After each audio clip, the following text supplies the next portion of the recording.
Қалай істейміз, солай ма? Енді мына қараңыздар, Фараби маған не істеп жатсың, көрсетші ғана.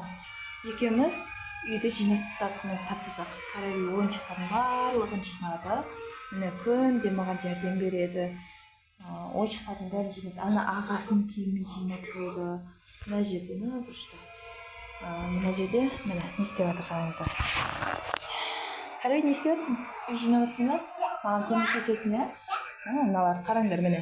Бүктегендерді қара. Әдемі қылып осы шкафты күніге Фараби бүктейді, иә? Фараби күніге мен жинаймын деп жәрдем береді. Кім өстіп істейді? Осындай балақай істейді, иә?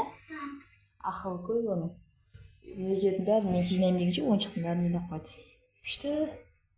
Енді қазір мына жерді тез-тез жинап тастай. Өте бермесе, тез-тез істеп тастай. Осының бәрін жинап тастаса, сосын мен Фарабиге телефон беремін. Не, осы енді тез-тез жинап тастаса, телефон беремін. Иә? Қазір.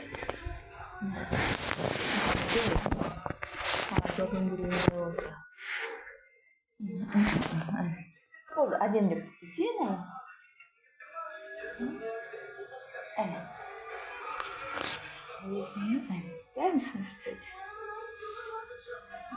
Өтпелеу көрмей жинап тастайды, бәрін тез-тез.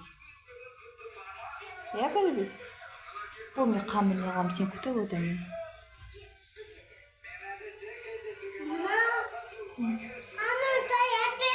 Қаз қамыр жайым ғой, саған жинағанын көріп кетейші деп жатырмын. Қамыр жая бер дейді маған, жоқ мен өзім бүктей беремін дейді. Мен қазір қамыр жаямын. Фараби болса, не істейді?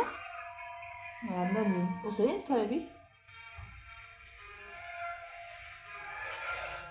Рет-ретіне қояды.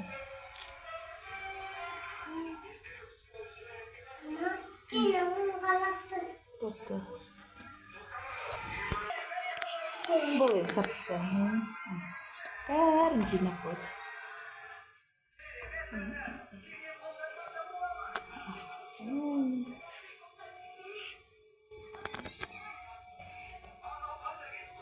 Маған кел көрсетемін, не жинап қойдым деп айтады ғой көбінге.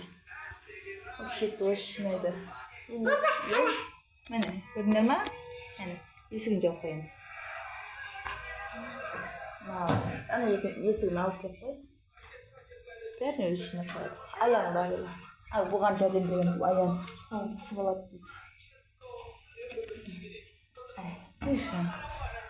Пока.